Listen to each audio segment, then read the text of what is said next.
कतिचन चिदानंद लहरी, कतिचन चिदानंद लहरी। गुरु ब्रह्मा गुरु विष्णु गुरुदेव महेश्वर, गुरु साक्षात् परब्रह्म तस्मै श्री गुरवे नमः।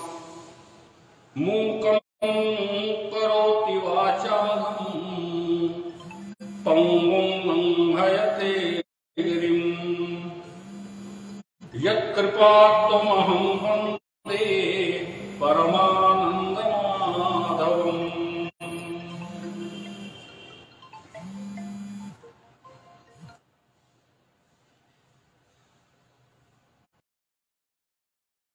कक्षा में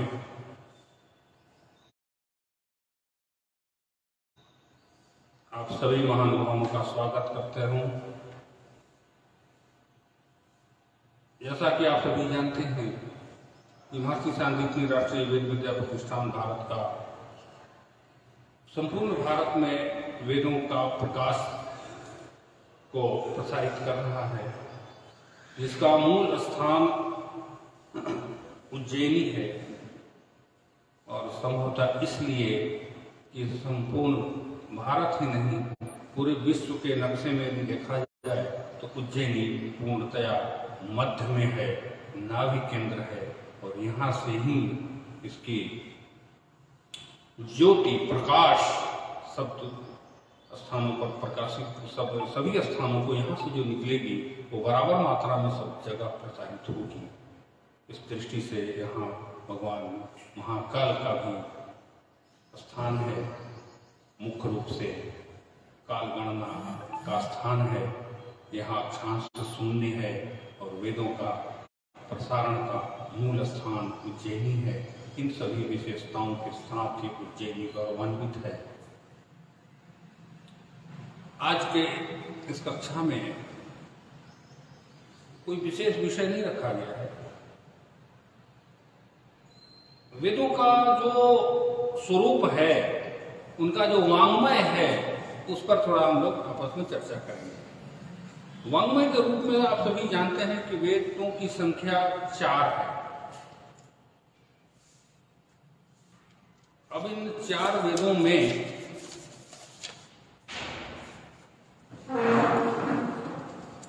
चारों वेदों की जो उपलब्ध शाखाएं हैं,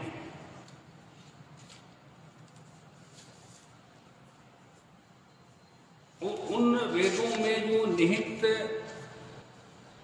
ज्ञान है, उसका थोड़ा थोड़ा अंश हम सभी आपस में चर्चा करेंगे। जैसे ऋग्वेद है, तो ऋग्वेद में कहते हैं कि ये सबसे पहले हम लोग ये समझें कि वेद है क्या। जब वैदिक साहित्य का अध्ययन करते समय आपके सामने कई चीजें आएंगी। किसी ने कहा कि 6000 वर्ष ईसा वर्ष पूर्व, किसी ने कहा नहीं 8800 वर्ष, किसी ने कुछ मतांतर बहुत सारे पाश्चात्य विद्वानों में मिलते हैं कि वेद इतने पुराने हैं। परंतु भारतीय दृष्टि से यह दृढ़ धारणा है कि वेदों का कोई काल नहीं है, समय नहीं है, ये अनादि हैं, अपौरुषेय हैं। अपौरुषेय अर्थात किसी पुरुष के द्वारा निर्मित नहीं है। बहुत सारे प्रमाण हमारे आचार्यों ने दिए कि नहीं, अपौरुषेय किस दृष्टि से हैं ये। अपौरुषेयत्व का तात्पर्य यह है कि जो ज्ञान बिल्कुल शाश्वत है, जिसका कभी नाश नहीं होता, जिस ज्ञान का, वो वेद है। कई छोटे मोटे उदाहरण हैं इसके।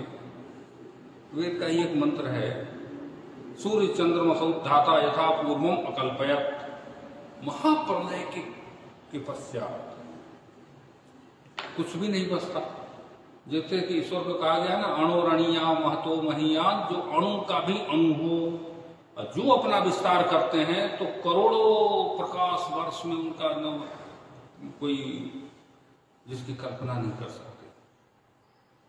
जिसकी कल्पना हम नहीं कर सकते, जो मेरे बुद्धि ज्ञान और इंद्रियों से परे है, वही तो ईश्वर है। तो ये जो पूरा सृष्टि वाङ्मय का जो विस्तार है, यही तो वेद है, जिसको शब्द के रूप में माना ग्रहण किया गया है। यह भारतीय दृष्टिकोण है। उसके बाद अपौरुषत्व का, तो उसके बाद जो वो अणु के रूप में अणुरणीया, जो वो अणु से भी अणु हो जाते हैं, तो संपूर्ण सारी चीजें सिमट गई। पुनः जब विस्तार को होता है तो पुनः विस्तार में वो चीजें सिमटने के पहले जो सारी वस्तुएं थी वो सबके सब पुनः स्थापित हो गए। यही मंत्र कह रहे हैं, सूर्य चंद्रमा उदाता यथा पूर्वम, जो पहले था कल पे फिर आए। तो ये अपौरुषत्व है। दूसरा लौकिक उदाहरण देखिए,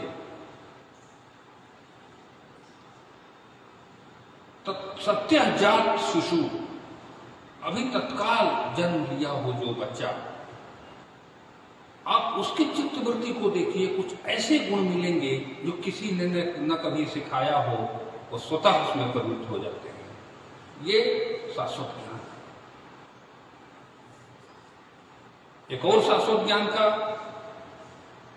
किसी गाय के बच्चे को या किसी जैसे जन्म लेता, तुरंत अपने माँ के स्तन की ओर बढ़ता है, ताकि मेरा कोई बताता थोड़ी है उसको कि हाँ ये क्या है।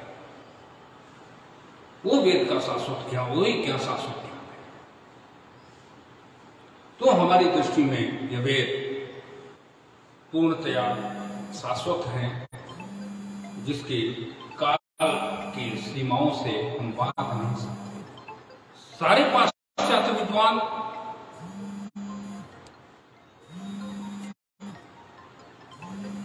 इस विषय पर चिंतन करते रहे कि वेद कितने पुराने हैं,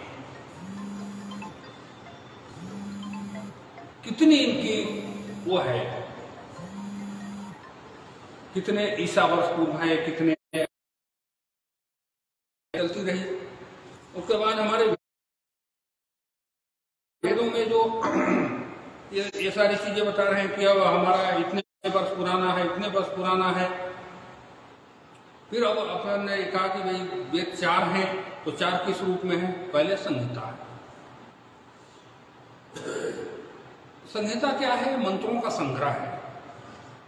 और उन मंत्रों का जो संग्रह है, उसमें ऋग्वेद, यजुर्वेद, सामवेद तथा अथर्ववेद, इनमें इनका विभाजन किया गया। अब विभाजन में पहले तो ऐसा हमारी परंपरा से है कि वेद पहले संपूर्ण वेद एक ही थे। भगवान वेदव्यास ने इनका विभाजन किया और विभाजन का कुछ आधार निर्धारित किया गया कि किस आधार पर विभाजन है। कहते हैं कि विभाजन का आधार है यज्ञों को ध्यान में रखते हुए। जो बड़े बड़े यज्ञ हुआ करते थे, उनमें जो क्रियाएं होती थी, उन क्रियाओं को ध्यान में रखते हुए चारों वेदों का विभाजन किया गया, क्योंकि संपूर्ण सृष्टि यज्ञमय है। तो पहले कहते हैं कि ऋतुज कौन कौन होते थे? तो होता, अध्वर्यु, उद्गाता और ब्रह्मा। फिर इसकी चर्चा आगे विस्तार से करेंगे। होता देवताओं को यज्ञ के समय मंत्रों के, ऋचाओं के पाठ के माध्यम से देवताओं का आवाहन करते हैं।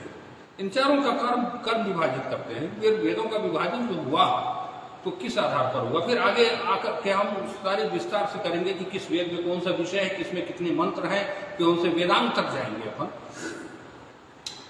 होता जो है देव मंत्र पाठ के माध्यम से देवताओं के का आह्वान करते हैं, यज्ञ देवताओं को बुलाते हैं, इसको देवताओं की स्तुति करते हैं। होता के प्रयोग के लिए उपयोगी मंत्रों का संग्रह, होता जिन मंत्रों का प्रयोग करके देवताओं का आह्वान करते हैं उनको ऋग्वेद कहा गया। उनको ऋग्वेद कहा गया। अध्वर्यु का काम विधि पूर्वक यज्ञ का संपादन करना, उनको अध्वर्यु कहते हैं, उसको यजुर्वेद कहा गया है। कहते हैं यजुर्वेद को अध्वर्यु वेद भी कहा जाता है कि क्योंकि अध्वर्यु यज्ञों के विधि विधान को किस तरह से संपादन करें, इनका काम तो हो गया कि देवताओं को बुलाना, और बुलाने के पश्चात जो क्रिया होगी वो क्रिया जो संपादन वेद करता है उसे अध्वर्यु वेद अर्थात यजुर्वेद कहते हैं। अध्वर्यु वेद के लिए आवश्यक मंत्रों का जो उपयोग होता है उनमें विधि निषेधात्मक बहुत सारी चीजें यजुर्वेद में आते हैं। इसके उपयोग में उसके बाद आता है सामवेद। सामवेद में आपने सुना होगा, कितना मधुर स्वर है, सुनने में कितना अच्छा लगता है। उन सामवेद के मंत्रों के माध्यम से देवताओं की स्तुति की जाती है, उनकी प्रार्थना की जाती है। ये सामान्य रूप से कोई विशेष इसमें बात नहीं है कि सामान्यतया ये कार्य है जिसके और युद्ध यज्ञों में किसी भी प्रकार की त्रुटि न हो सके, इसको जो दृष्टि में रखता है वो हो गया अथर्ववेद अर्थात आंगिरस वेद। इनको पृथक पृथक, अब इन वेदों के अलग अलग शाखाएं हैं।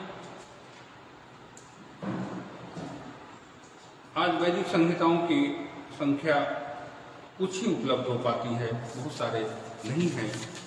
फिर आगे कहते हैं ये हो गई संहिता की मोटी जानकारी, जो सामान्य जानकारी। फिर आता है ब्राह्मण ग्रंथ। ब्राह्मण ग्रंथों में मुख्य रूप से संहिताओं के मंत्रों द्वारा यज्ञों की जो व्याख्या करना था। जिन संहिता ग्रंथों में यज्ञों की चर्चा आती है उसको व्याख्या करना, उन व्याख्या करने में, चूंकि अपन ये मान चुके हैं पहले कि जो वेद है सर्वम वेदा प्रथव्यति, सर्व पूरा सृष्टि यज्ञमय है, तो उन जो ब्राह्मण ग्रंथ जिन ज्ञान की व्याख्या कर रहा है उन मंत्रों का, तो उनमें विषय थोड़ा सा निर्धारित, थोड़ा सा संक्षिप्त जानकारी दे रहे हैं कि विषयों का निर्देश दिया गया है। उसमें कौन सा विषय है? राजनीति शास्त्र, समाज शास्त्र, नीति शास्त्र, वैदिक धर्म का सांगोपांग विवेचन आदि ब्राह्मण ग्रंथों में मिलता है। अब वो प्रत्येक शाखाओं की व्याख्या करने वाले ब्राह्मण ग्रंथ अलग अलग है। वैदिक जैसे जितनी वेद की शाखाएं हैं उनके अलग अलग ब्राह्मण ग्रंथ हैं। तो ये सारी चीजें हमें कैसे जीना चाहिए, हमारी सामाजिक व्यवस्था कैसी हो, राजनीतिक व्यवस्था कैसी हो, नीति शास्त्र कैसे हो, हम किस प्रकार से कहाँ किस प्रकार का व्यवहार करें, इसका जो विधि पूर्वक और विस्तार से वर्णन है वो ब्राह्मण ग्रंथों में प्राप्त होता है। अब आता है आरण्यक। इसको नोट करना थोड़ा ठीक रहेगा, हालांकि मोटी मोटी जानकारी है लेकिन अच्छी जानकारी है। ये बहुत ज्यादा जानकारी नहीं है लेकिन हाँ उसका क्या क्या चीज है उसमें थोड़ा थोड़ा फिर करके थोड़ा आगे इनको फोटो कर लेंगे। हाँ फोटो करके जी सर, ये बहुत अच्छी चीज है। आरण्यक ग्रंथ के ब्राह्मण ग्रंथों से संबंध, आरण्यक ग्रंथों की रचना जंगलों में की गई, इसीलिए इसको आरण्यक ग्रंथ कहते हैं। आरण्यक कहते हैं जंगल को। वैदिक कर्मकांड अनुष्ठान की उत्पत्ति और उसके महत्व के विषय में ऋषियों का जो चिंतन हुआ है, वैदिक यज्ञ है, अनुष्ठान है, उनसे समाज पर क्या प्रभाव पड़ता है, उनके विधियों में क्या तात्विक दर्शन है, इनका जो चिंतन अरण्य में, जंगलों में प्रयोगात्मक रूप से, चिंतन रूप से जो ऋषियों का अनुसंधान है वो आरण्यक ग्रंथ कहलाता है। आरण्यक में ब्राह्मण ग्रंथों के समान ही यह सरल गद्य में लिखा गया है। पद्य नहीं है, इसमें गद्य है, गद्यात्मक है। ब्राह्मण और आरण्यक दोनों ग्रंथ विभिन्न वैदिक शाखाओं के आरण्यक भी पृथक पृथक हैं। और जैसे ब्राह्मण ग्रंथ अलग अलग हैं, वे सभी वेद और शाखाएं सबके ब्राह्मण और आरण्यक सबके अलग अलग हैं। ऐसा नहीं कि केवल यजुर्वेद का भी ब्राह्मण ग्रंथ और आरण्यक एक ही हो और ऋग्वेद का भी एक ही हो, ऐसा नहीं, सबके अलग अलग। ये वैदिक वाङ्मय की चर्चा कर रहे हैं कि उसमें क्या है। फिर आगे किस वेद के कौन से ब्राह्मण है, कौन से आरण्यक है, उसकी चर्चा अलग अलग करेंगे। किसमें क्या क्या निहित है, ये सारी चर्चा करते हैं।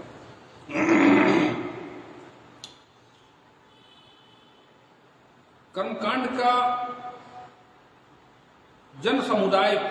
कर्मकांडी जन समुदाय को ज्ञान कांड की ओर ले जाने का प्रयास करते हैं। अब यहाँ बात यह आ रही है कि ब्राह्मण संहिता भाग हो गया, जो यज्ञों का संपादन का मूल स्तंभ है। फिर उसकी व्याख्या ब्राह्मण ग्रंथ हो गए। फिर उनमें जो तत्व जो निकलता है उन यज्ञों का, वो आरण्य ग्रंथ हो गया। अब उसके बाद एक और चीज सामने आती है कि उससे भी काम नहीं चलेगा। तो फिर वैदिक आचार्यों ने चिंतन किया, ऋषियों ने, कि अब जो इनके बाद जो इसका जो आध्यात्मिक पक्ष है,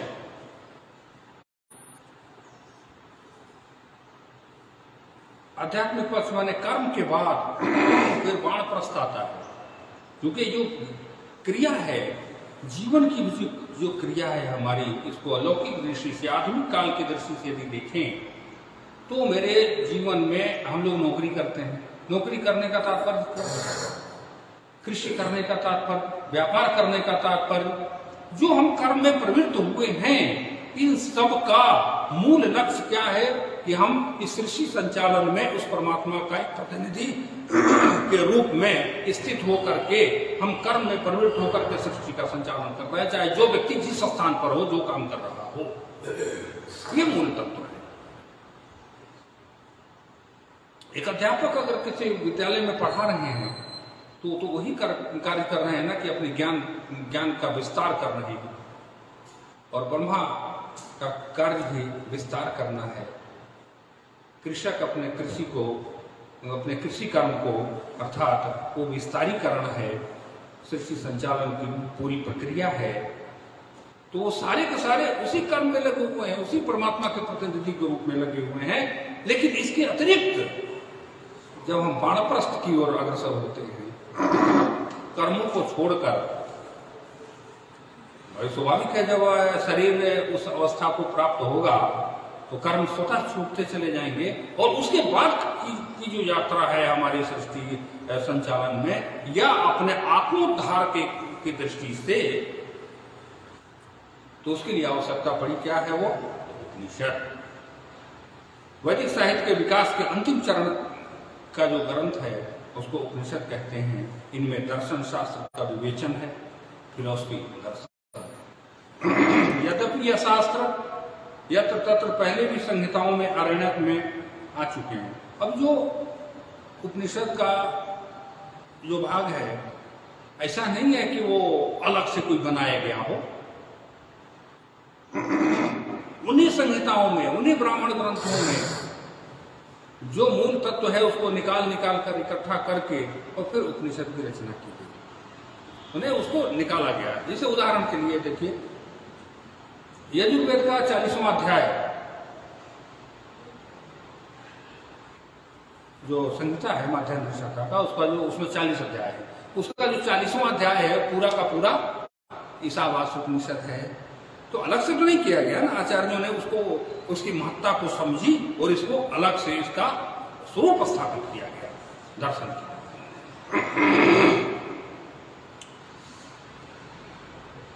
उपनिषदों में क्या होता है कि फिर उपनिषदों को परिमार्जित करके स्थापित किया गया। परिमार्जित का मतलब गुरु शिष्य का संवाद।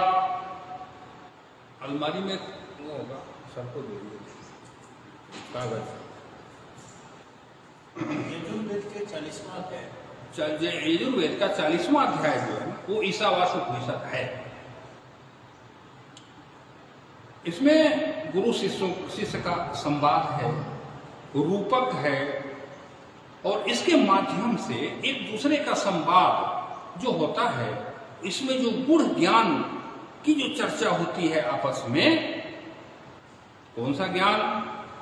आत्मा, ब्रह्म और संसार की जो चर्चा होती है और उसका जो विस्तार से विवेचन किया गया है, उसको वैदिक साहित्य में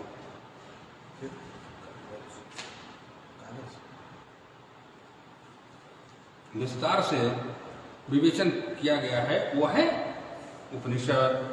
वैदिक साहित्य के अंतिम भाग में होने तथा वैदिक दर्शन के विकसित रूप को प्रकाशित करने के कारण इन्हें वेदांत भी कहा। अब इसका उपनिषद का कहते हैं ना कि वेदांतो नाम उपनिषद प्रमाणम,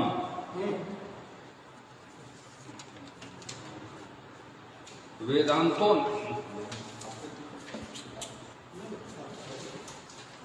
ठीक है चल दीजिए।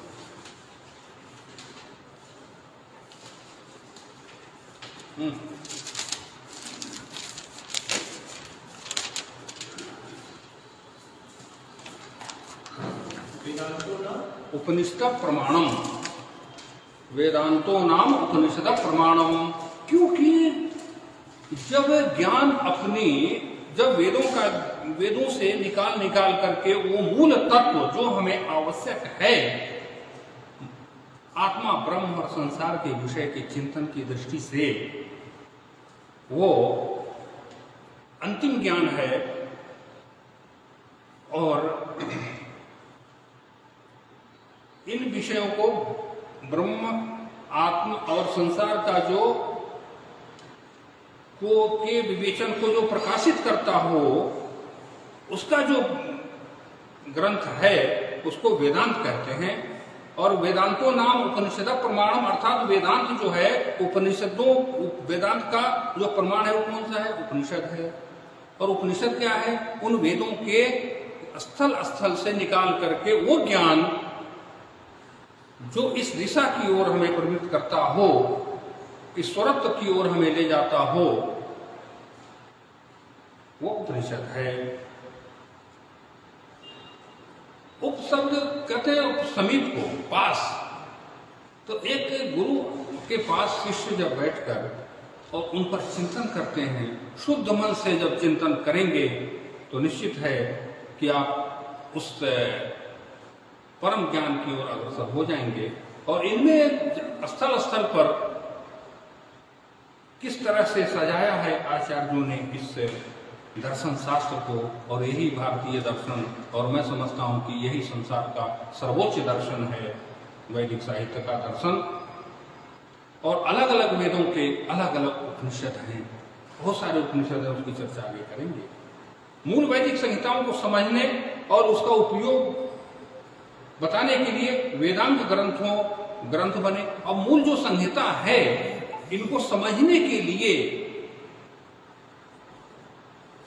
इनमें क्या क्या विशेष व्यवस्था है और किस प्रकार से इसको हम समझ पाए उन संहिताओं को, इसके लिए उनका भाग किया गया। ज्ञान का जो 6 भाग, उसके 6 ग्रंथ बने। कौन कौन सा है 6 भाग? पहले है शिक्षा,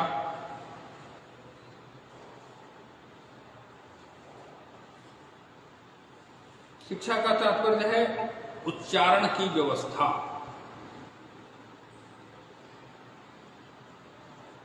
अक्षरों का, उन मंत्रों का किस तरह से शुद्ध उच्चारण कर सकें, इसके लिए शिक्षा ग्रंथ। नंबर 2 में आता है कल्प।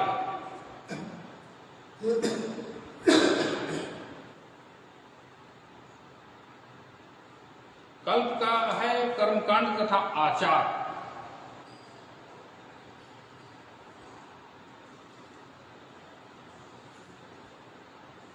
आचार विचार।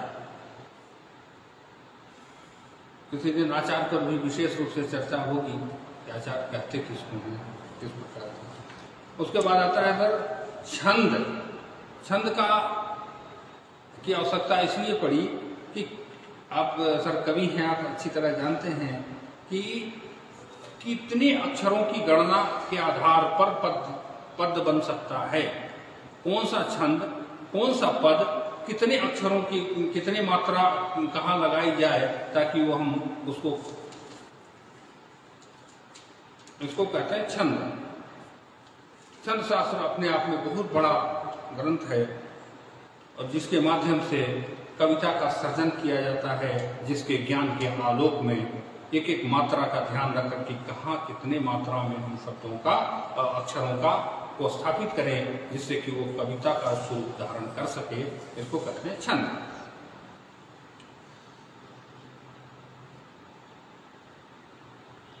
फिर उसका आता है निरुक्त। वैदिक शब्दों का निर्वचन या व्याख्या, एक एक शब्दों का निर्वचन करना, व्याख्या करना कि कौन शब्द किस प्रकार से बना, इसका इस शब्द को बनाने, इस शब्द का जो मूल आत्मा है, उसका जो मूल तत्व है उस शब्द का, उसका जो विवेचन करते हो वो है निरुक्त। फिर आता है व्याकरण, शब्दों की व्युत्पत्ति। अब आता है फिर ज्योतिष। यज्ञ के समय, ज्योतिष का मूल कार्य क्या है? यज्ञों के समय का निरूपण। यज्ञों का समय का निरूपण अर्थात जहां तक मैं समझ पाया हूं कि ये सृष्टि निरंतर गतिशील है, कौन सा ग्रह नक्षत्र कहां स्थापित है, किस आधार पर कौन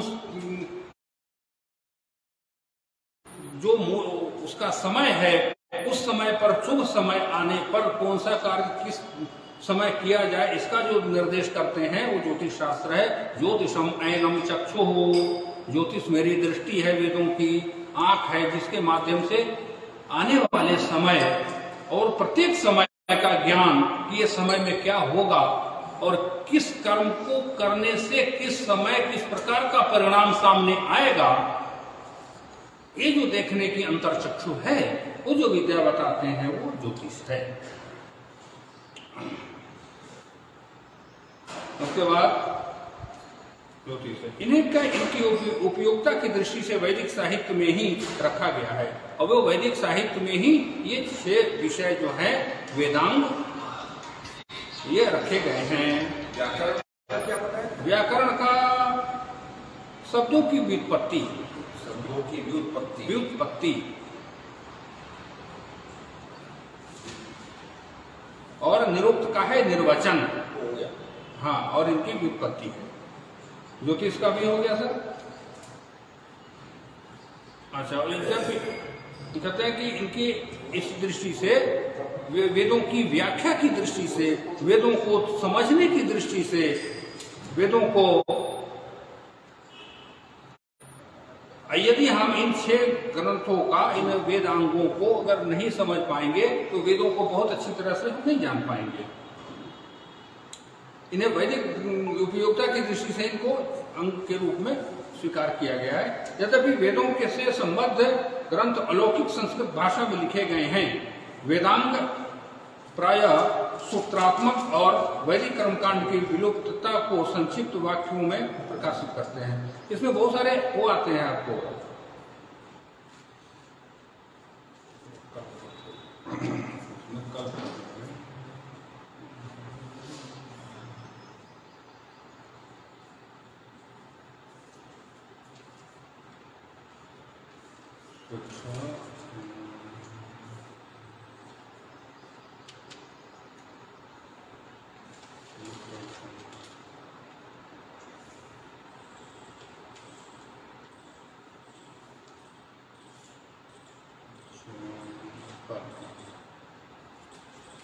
अब इसमें ये आता था कल्प, फिर आगे उसकी चर्चा करेंगे, सूत्रों की चर्चा आगे आएगी।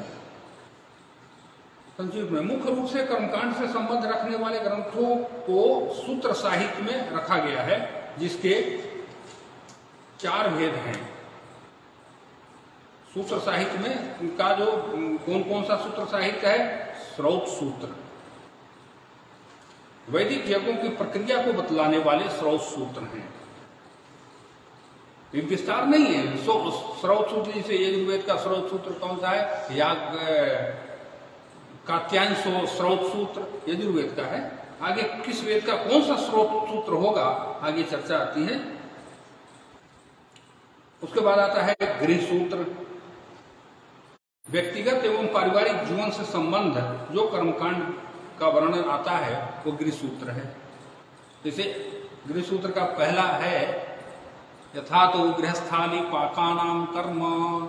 गृह सूत्र यजुर्वेद से संबंध जो है, घर में जो भोजन कर बनाते हैं, गृहस्थाली पाकानाम कर्म, जो गृहस्थ के घर में जो भोजन बनता है उसकी जो विधि विधान है और जो हवन की प्रक्रिया है आहुति करने की, तो उसमें सूत्रात्मक चीजें जो मेरे जीवन में प्रत्येक समय जो जो कार्य बताए गए हैं उसका जो निर्देश है वो सूत्रात्मक रूप से गृह सूत्र इसलिए कहा जाता है उसको, ताकि वो घर में उपयोग होने वाले जैसे उपनयन संस्कार, षोडश संस्कार आदि आदि, षोडश संस्कारों की जो चर्चा जिसमें आती है घरेलू उपयोगी, उसको गृह सूत्र में रखा गया है। तो दो सूत्र हो गए।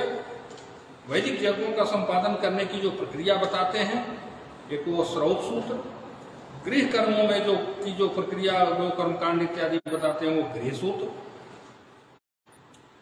धर्म सूत्र धार्मिक एवं सामाजिक नियमों, कर्तव्यों और अधिकारों का वर्णन जो करते हैं वो है धर्म सूत्र। उसके बाद आता है शूल्य सूत्र। वास्तु वगैरह है। हाँ, शूल्य सूत्र यज्ञ वेदिकाओं को नापने, जैसे यज्ञ की वेदिकाओं को जो मापन का जो कार्य है, कितना इंच है, कितना वो है, उसकी अलग व्याख्या है, बड़ी अच्छी व्याख्या है कि आज जो इंची टेप हम लोग लेते हैं कितना इंच हो रहा है। अब उस इंच की व्याख्या फिर उससे कम, फिर हाथ किसको बोलते हैं? एक व्यक्ति अपने पैर से लेकर और हाथ ऊंचा कर ले, पंजे पर खड़ा होकर जो व्यक्ति, और उसको पूरा नाप लेते हैं और उसका 5वां भाग उसका हाथ हो जाता है। इस तरह से बड़ी अच्छी व्याख्या एक कुंड मंडप सिद्धि ग्रंथ है, छोटा सा है, जो कुंड का निर्माण कैसे करें, मंडप का निर्माण कैसे करें, उसमें सारी विधि व्यवस्था बताई गई है। जो हालांकि शूल्य सूत्र बड़ा विस्तृत ग्रंथ है, जो मापन की दृष्टि से इस संसार का सबसे पहला ग्रंथ है। ये 4 प्रकार के सूत्रात्मक ग्रंथ हमारे यहाँ प्राप्त होते हैं। सर हाँ, फिर से बताता हूँ। स्रोत सूत्र जिसमें यज्ञों की प्रक्रिया को बतलाते हैं।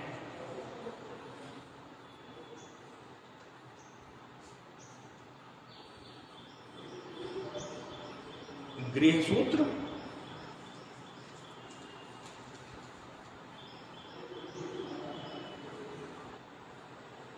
जिसमें व्यक्तिगत एवं पारिवारिक जीवन से संबंध रखने वाले निर्देशों का संकलन गृह सूत्र है। धर्म सूत्र धार्मिक एवं सामाजिक नियमों, कर्तव्यों, अधिकारों का वर्णन करते हैं।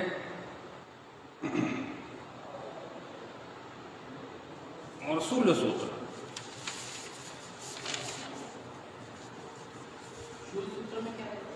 सूत्र में मापन प्रक्रिया,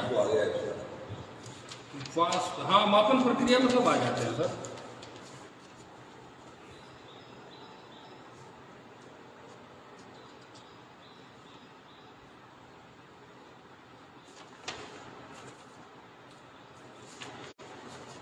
धार्मिक ग्रंथ और धर्म को पालन करने के सारे सूत्र निहित हैं। हाँ, धर्म के का पालन और किसका क्या अधिकार है और किसका क्या कर्तव्य है वो धर्म सूत्र है। अब इसमें छोटा सा मैं समझ रहा हूँ कि चारों वेदों में निहित जो सामान्य वो है वर्णन, छोटा छोटा रूप में मैं बता देता हूँ।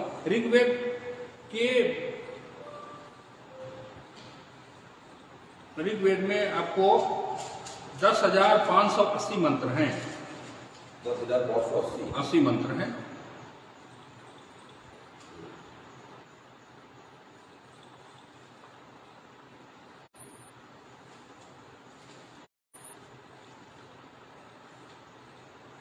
ऋग्वेद में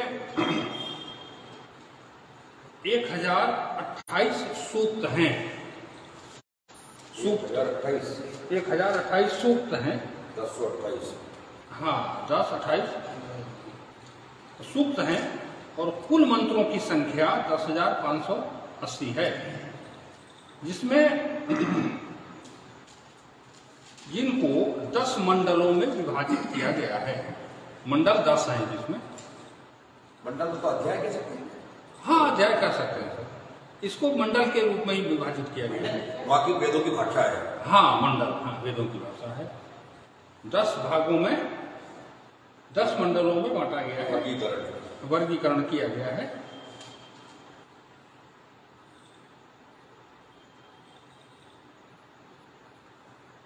जिसमें कुछ ऋषिकाओं की भी चर्चा है। जो मंत्र दृष्टा ऋषि होते हैं ना, उनमें जो महिला ऋषिकाएं हैं, मंत्र दृष्टा जो रही हैं, ऋषिकाएं जिसको बोलते हैं, उनमें प्रमुख नाम है लोपामुद्रा, अपाला, रोमशा आदि ऋषिकाएं हैं। जी, पहला लोपामुद्रा नाम है उनके ऋषिकाओं के। अपाला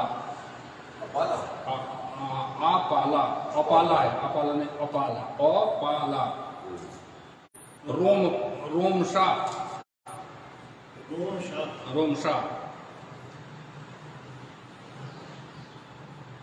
ऋग्वेद का सबसे बड़ा जो मंडल है वो दशम मंडल है।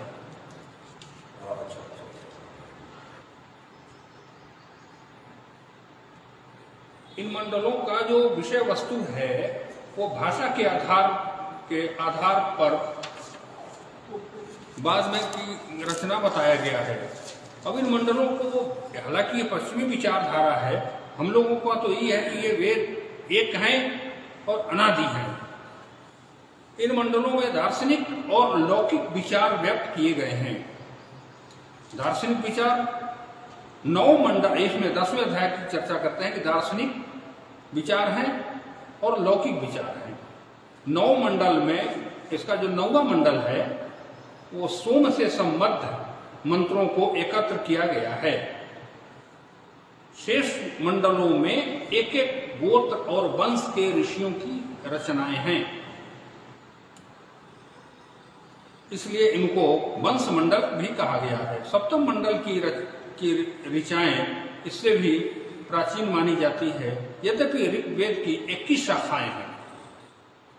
ऋग्वेद में की जो शाखाएं हैं वो 21 शाखाएं हैं। है मतलब थे, अब तो नहीं है उतना, पढ़ने पढ़ाने के अभाव में ये शाखाएं लुप्त हो गई। 21 शाखाओं वाला ये ऋग्वेद अब केवल 2 शाखाएं वर्तमान में, शाखा स्वलायन एवं संखायन। संखायन का तो वो खत्म ही हो गया था संखायन, तो उसका प्रकाशन वेद विद्या प्रतिष्ठान ने कराया है, 4 वैल्यू में है वो।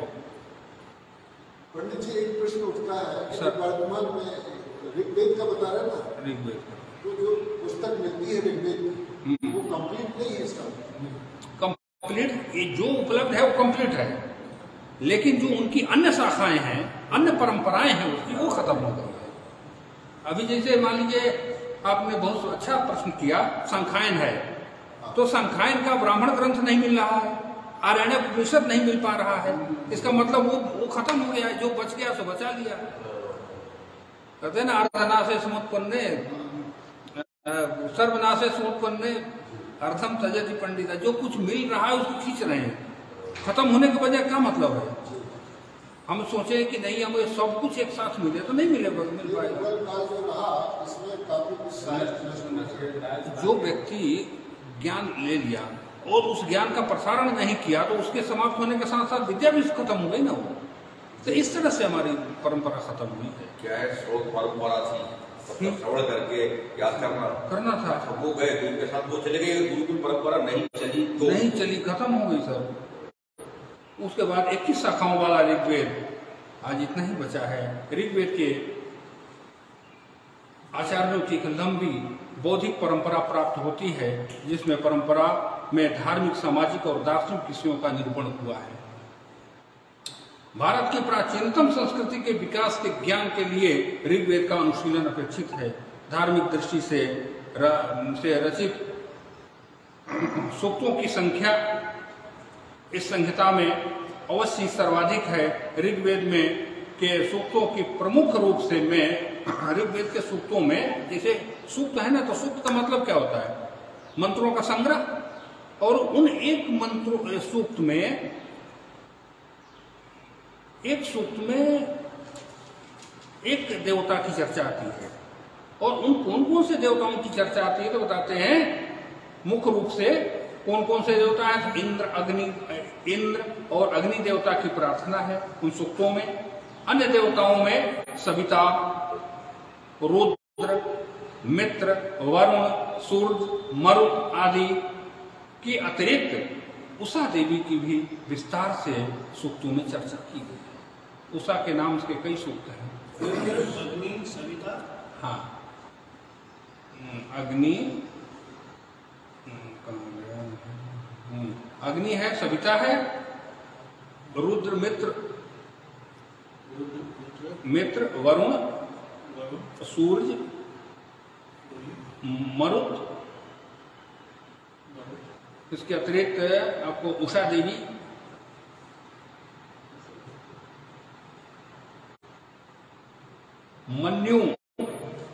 मन्यु मतलब क्रोध के रूप में अमूर्त देवताओं की भी प्रार्थना की गई है। देवताओं के सविता और सूर्य अलग अलग है। हाँ, सूर्य का ही भेद है। सूर्य जैसे एक व्यक्ति कोई एक काम कर रहा है तो उसका दूसरा स्वरूप हो जाएगा, दूसरा काम कर रहा है तो दूसरा स्वरूप हो जाएगा। देखिए क्या गजब का साहित्य है अपना। चंद्रमा के 15 नाम आते हैं अमरकोश के अनुसार। तो उन 15 नामों में चंद्रमा का जो स्वरूप है वो भी तो 15 कलाओं में विभक्त है। 15 कलाओं के रूप में सूर्य के 20 नाम आते हैं अमरकोश में। तो उनके किस प्रकार का स्वरूप है कि उनका क्या कितना गहरा भारतीय चिंतन परंपरा है। उषा जो है सूर्योदय के पूर्व जो अरुणिमा होती है, उस अरुणिमा से भी पूर्व जो रात्रि के गमन के बाद जो दिन के आगमन का जो बीजारोपण होता है, स्फुटन होता है बहुत सूक्ष्म रूप में, वो है उषा। उनकी बड़ी अच्छी चर्चा की गई है। और वही उषा का जो सूक्त है साहित्य के क्षेत्र में, साहित्य का मूल स्वरूप वही उषा है जिससे संपूर्ण साहित्य विकसित होता है। पंडित जी 12 आदित्य बताए गए ना, 12 आदित्य। लेकिन 12 आदित्य तो हैं, अमरकोश में 20 नाम हैं उनके। अच्छा, नाम आदित्य तो वही है। आदित्य 12 आदित्य के अलग अलग काम है। अलग काम है, बिल्कुल। अमरकोश ने नाम किया है बस। हाँ, उसके बाद कहते हैं कि देवताओं के ये हो गए। इन देवताओं में नियामक तत्व के रूप में ऋग्वेद के ऋषियों ने ईश्वर को जगत और नियंता बताया। इसमें पुरुष और हिरण्य गर्भ भी कहा जाता है। अब ईश्वर में, अब इनमें ऋग्वेद में ईश्वर को पुरुष, जिसे अब पुरुष सूक्त है, और हिरण्य गर्भ सूक्त है। उसकी चर्चा आती है। उसको नासदीय सूक्त सृष्टि रहस्य की ओर संकेत करते हैं। सृष्टि के पहले अब नासदीय सूक्त में क्या है थोड़ा सा बता रहे हैं। थोड़ा सा कहते हैं कि सृष्टि के आदि में न तो सत्य था न असत्य था, न ही उस समय कोई मृत्यु थी न अमरता थी। अमरता थी, उस समय अंधकार ही सर्वत्र वर्तमान था। इस प्रकार से ऋग्वेद में गूढ़ दार्शनिक विचारों का महत्व दिया गया है। ऋग्वेद में बहुत सारे संवाद सूक्त भी हैं, जिसमें पुरूर्वा और उर्वशी यम यमी संवाद लोक जीवन के भावों को व्यक्त करते हैं। इन संवादों में प्रेम, हास्य, करुणा एवं वीरता जैसी मानवीय भावों का विस्तार से चित्रण है।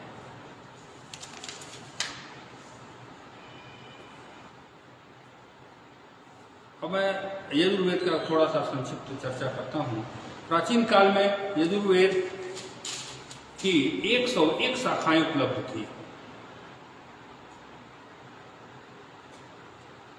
यजुर्वेद की 101 शाखाएं उपलब्ध थी, जिनमें 2 शाखाएं अभी है। कौन है? तो एक कृष्ण यजुर्वेद और एक शुक्ल यजुर्वेद। कृष्ण यजुर्वेद और शुक्ल यजुर्वेद।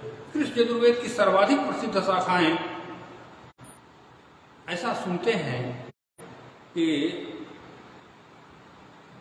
हाँ, ये इसी का भाग है। यजुर्वेद मूल यजुर्वेद हो गया और उसके 2 भाग हो गए, कृष्ण और शुक्ल। तो शुक्ल यजुर्वेद जो है पूरा उत्तर भारत में प्रसिद्ध है, तैतरीय और इनका कृष्ण यजुर्वेद दक्षिण भारत में प्रसिद्ध है। और कृष्ण यजुर्वेद की जो शाखाएं हुई, उसमें तैतरीय शाखा, तैतरीय संहिता, शुक्ल यजुर्वेद की वाजस्नेयी संहिता पूर्णतया उपस्थित है। कुछ लोगों ने मौलिक यजुर्वेद कहते हैं, इसमें केवल मंत्रों का संग्रह है, जबकि कृष्ण यजुर्वेद में संहिता और ब्राह्मण, हाँ, इसमें यजुर्वेद के जो शुक्ल यजुर्वेद है उसके संहिता अलग है और ब्राह्मण ग्रंथ अलग है। संहिता हो गई और ब्राह्मण ग्रंथों में इनका क्या है? सतपथ ब्राह्मण। संहिता उपनिषद एक ही है। वही तो सर चर्चा कर रहे हैं, इसी विषय पर तो आज है। संहिता जो मंत्रों का संग्रह है और उपनिषद उसका अंतिम ज्ञान कांड है। बीच में ब्राह्मण ग्रंथ हैं, आरण्यक ग्रंथ हैं, फिर बाद में जाकर संहिता वो उपनिषद आते हैं जी। तो जिसे मान लीजिए आपका ये हो गया यजुर्वेद। अब यजुर्वेद की संहिता हो गई, सतपथ ब्राह्मण हो गए, माध्यान्हिक शाखा की। कृष्ण यजुर्वेद में ब्राह्मण ग्रंथ और संहिता मंत्र भाग दोनों एक में मिश्रित हैं और इसके अलग अलग है, अंतर ही आता है। तैतरीय शाखा जो है अलग में ब्राह्मण और मंत्र दोनों एक साथ हैं। इनमें केवल मंत्रों का संग्रह है। कृष्ण यजुर्वेद में संहिता और ब्राह्मण दोनों मिलकर के एक ग्रंथ बने हैं। कृष्ण यजुर्वेद की उसी का तैतरीय शाखा है, उसी का जो उपनिषद है वो तैतरीय उपनिषद है, तैतरीय आरण्यक भी है। यही तो मैं स्पष्ट करना चाहता हूं सर कि जो संहिता भाग, ब्राह्मण भाग, आरण्यक और उपनिषद एक शाखा के चार हो गए, तो तब मिलकर के बनता है वैदिक वाङ्मय। तो वैदिक वाङ्मय वहीं तक सीमित नहीं रहता, वो 6 वेदांगों को लेकर भी वैदिक वाङ्मय बनता है। आज की जो कक्षा है इसी विषय पर है ना, कि इसका जो समग्र जो मुख्य मोटे मोटे ज्ञान है वो आ जाएगा जी। वेद की शाखाओं का वर्गीकरण, हाँ, वेद क्या है, उपनिषद क्या है, उनका जो मुख्य मोटा मोटी ज्ञान है। उसके बाद आता है कृष्ण यजुर्वेद। कृष्ण यजुर्वेद ब्राह्मण ग्रंथ और मिश्रित है। कृष्ण यजुर्वेद की अन्य शाखाएं, अब कृष्ण यजुर्वेद की शाखाओं की चर्चा कर रहे हैं। उसकी शाखाएं हैं मैत्रायणी हो गई, काठक और कपिष्ठल। ये सारे दक्षिण भारत में अधिक प्राप्त होते हैं, परंतु इनमें किसी की संहिता उपलब्ध है तो किसी का आरण्यक नहीं मिलता, किसी का ब्राह्मण नहीं मिलता। जो जितना बचा हुआ है वो बचाने का प्रयास चल रहा है। यजुर्वेद में अनुष्ठान विषयक संहिता है, जिसको अध्वर्यु भी कहा जाता है, जिसको अध्वर्यु वेद भी कह सकते हैं। यजुर्वेद में के विषयों की चर्चा है कि शुक्ल यजुर्वेद इन चर्चाओं में शून्य है। शुक्ल यजुर्वेद में 40 अध्याय हैं जिनमें विविध यज्ञों से संबंध रखने वाले मंत्र संकलित किए गए हैं। अब शुक्ल यजुर्वेद की चर्चा कर रहे हैं कि इनमें जो मंत्र हैं वो विभिन्न प्रकार के यज्ञों के मंत्रों का संकलन है शुक्ल यजुर्वेद। और वो यज्ञों का छोटा छोटा थोड़ा सा परिचय दे रहे हैं कि कौन से यज्ञ होते हैं। तो 10 पूर्णमास, अग्निहोत्र, चातुर्मास, सोम याग, वाजपेय याग, राजसूय याग, श्रोत्रामणि, अश्वमेध आदि प्रमुख यज्ञ हैं इनके, जिनकी आगे आगे ये यज्ञ हो गए। अन्य प्रयाजों की चर्चा छोटे छोटे बहुत सारे हैं जिनको यजुर्वेद में विषय, जो यजुर्वेद का मूल विषय है। सोम यज्ञ, वाजपेय यज्ञ, राजसूय यज्ञ, हाँ, श्रोत्रामणि,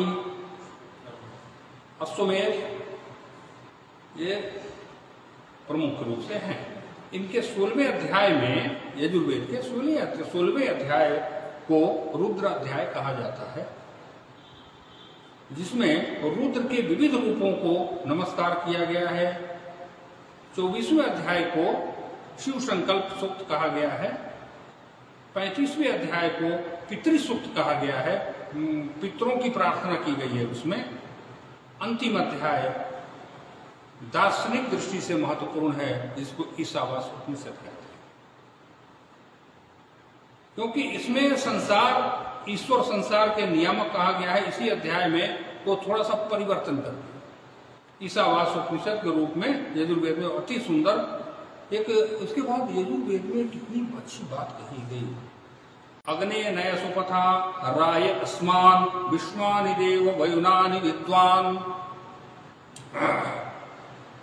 हे अग्निदेव, धन प्राप्ति के लिए आज कितनी आवश्यकता है इन चीजों की, ये तो देखिए सर, बहुत गजब की चीज है ये। तो ये प्रार्थना की गई है कि हे अग्निदेव, क्योंकि यजुर्वेद याज्ञिक प्रक्रिया तो अग्नि के बिना संभव ही नहीं है। और पृथ्वी का जो मूल स्थानीय देवता हो तो अग्नि ही है। तो इसलिए अग्निदेव से प्रार्थना करते हैं कि हे अग्निदेव, मुझे धन प्राप्ति के लिए हमें आप सद्मार्ग पर ले जाएं। ये बहुत गंभीर बात है और बहुत आवश्यक है आज के युग में और हर युग के लिए कि धन प्राप्ति हम करें। और धन प्राप्ति के लिए मैं आपसे प्रार्थना करता हूं, परंतु उसके लिए आप हमें सद्मार्ग के मार्ग बताएं। गलत ढंग से पैसा कमाने की बात नहीं कर रहे हैं। ये हमें धन प्राप्ति के लिए सद्मार्ग पर ले जाएं। हे देव, आप हमारे अच्छे बुरे सभी कर्मों के को जानते हैं।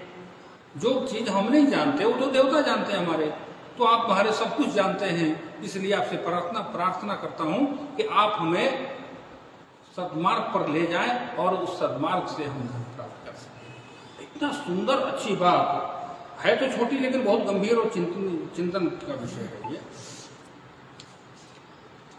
फिर उसके बाद सामवेद की थोड़ा अथर्ववेद की संक्षिप्त चर्चा करके और फिर किसमें कितने मंत्र आते हैं इसकी चर्चा करेंगे।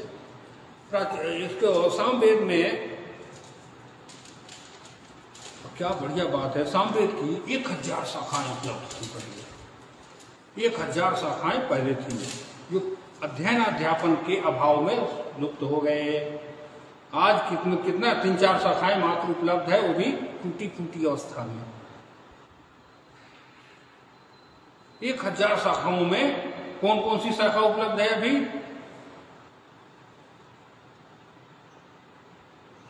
फिर कहते हैं कि इनमें कौथुम शाखा अधिक लोकप्रिय है। सामवेद का कौथुम शाखा, सामवेद के मंत्रों का प्रयोग यज्ञों में देवताओं के आवाहन के लिए उचित स्वर के साथ उद्गाता द्वारा किया जाता था। इसलिए साम मंत्रों का पाठ नहीं अपितु गान होता है। सामवेद छंदोबद्ध है तथा 75 मंत्रों को छोड़कर शेष मंत्र ऋग्वेद से उपलब्ध होते हैं। अब जो सामवेद में मंत्र हैं, केवल सामवेद का अपना 75 मंत्र स्वतंत्र मंत्र है, बाकी सभी मंत्र उसके ऋग्वेद से लिए गए हैं। उन्हीं मंत्रों का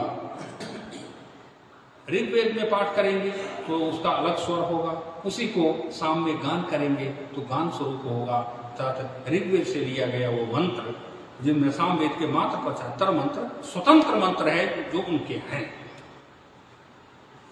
सामवेद को 2 भागों में बांटा गया है, एक पूर्वार्चिक तथा उत्तरार्चिक। पूर्वार्चिक में आग्नेय, इंद्र, पवमान तथा आरण्य पर्व के रूप में मंत्रों का विभाजन किया गया है। कुछ मंत्र अर्वार्चिक हैं, कुछ उत्तरार्चिक हैं, कुछ आग्नेय है, ऐन्द्रेय है, इंद्र है, पवमान है, पवमान सूक्त आता है आदि पृथक पृथक उनका वर्गीकरण किया। वास्तव में देवताओं से संबद्ध मंत्रों को पृथक पृथक रखा गया। प्रत्येक देवताओं का मंत्रों को अलग अलग वर्गीकरण करके रखा गया है। सामवेद में ग्राम में गीय स्वर विशेष, इनमें स्वर विशेष का है, ग्राम है, गीय है। आरण्य में संकटपूर्ण और वर्णित रोगों के लिए रोगों का संकलित किया गया है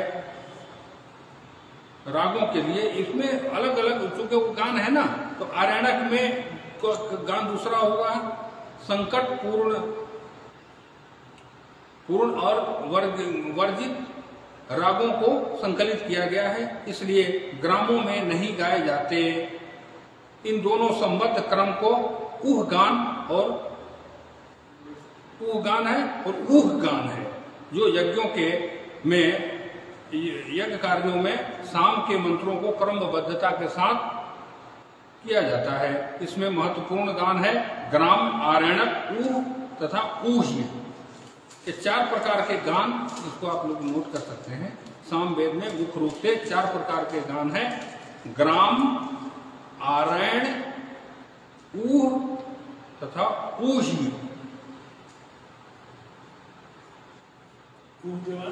वह 4 गान है ना, ऊह तथा ऊह्य।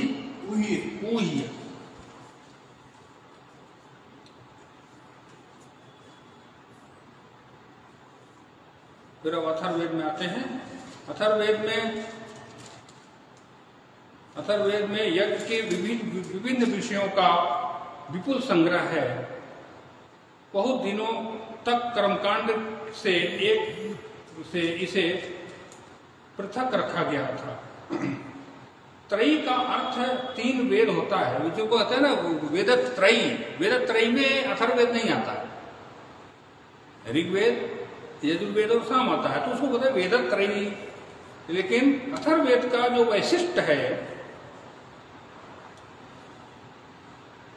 अथर्ववेद का सामवेद का समावेश नहीं है, किंतु वैदिक परंपरा में ही इन्हें ब्रह्मवेद कहा गया। अर्थात वह ब्रह्म नामक ऋत्वि के उपयोग के लिए वस्तुतः अथर्ववेद का आंगिरस वेद कहा जाता है। आंगिरस वेद दूसरा नाम है अथर्ववेद का, आंगिरस वेद। अर्थात इसमें 2 ऋषि थे, आंगिरस। अथर्ववेद के 2 ऋषि हैं, अथर्वा और आंगिरस, इसलिए आंगिरस वेद भी कहा जाता है।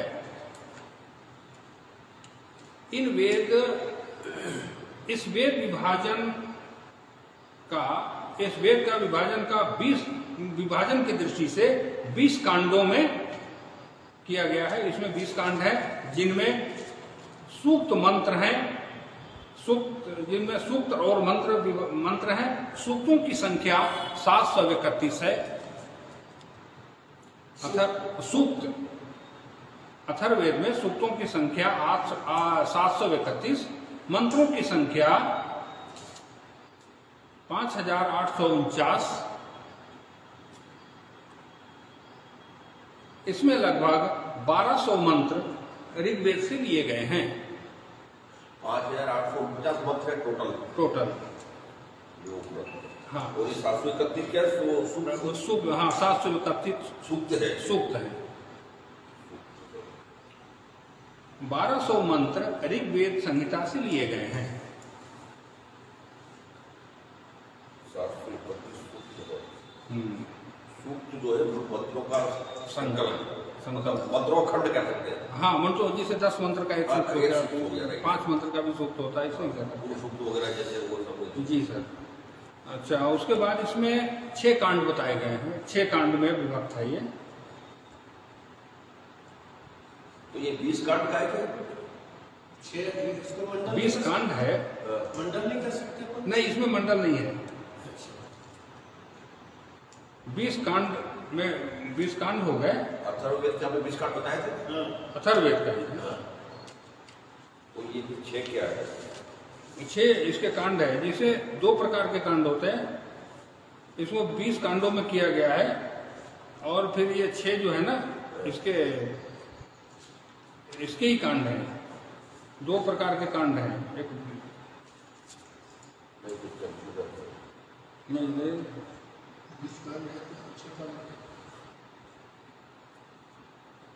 हाँ, अब इसका स्पष्टीकरण यह है कि इस वेद को 20 कांडों में कहा गया है, जिसकी सूक्त और मंत्र हैं। सूक्तों की संख्या इतनी हो गई 731, मंत्रों की संख्या 5449, जिनमें 1200 मंत्र को 800 नहीं 5849।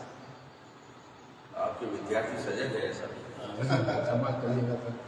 5849 1200 मंत्र ऋग्वेद से लिए गए हैं, जिनमें वेद का षडांश गद्य में है।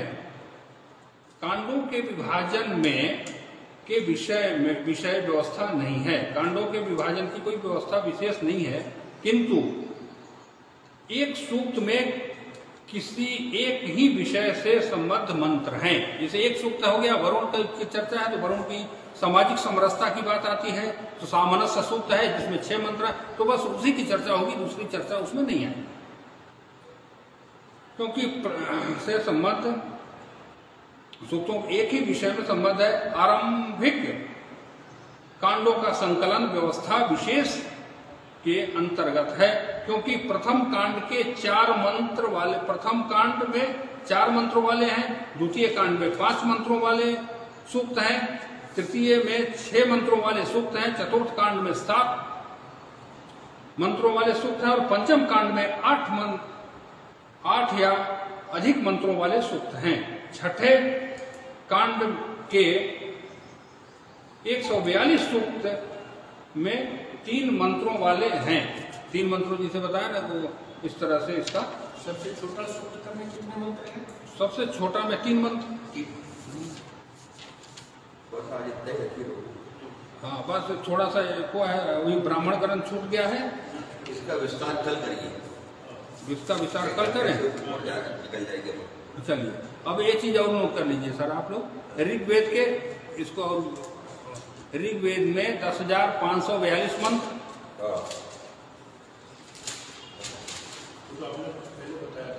हाँ हो गया। हाँ 580 बताया। अच्छा, चलिए ठीक है। उसके बाद यजुर्वेद का नोट कर लीजिए। यजुर्वेद में 101 तो शाखाएं हैं, और शाखाएं मंत्रों शाखाएं थी, और वर्तमान में 2 उपलब्ध है, कृष्ण यजुर्वेद और शुक्ल यजुर्वेद। काणो यजुर्वेद, कृष्ण और शुक्ल तो उसके हैं। शुक्ल यजुर्वेद की 2 शाखाएं हैं, माध्यान्तिन और कर्ण। अब ये माध्यान्तिन शाखा में 1975 मंत्र हैं।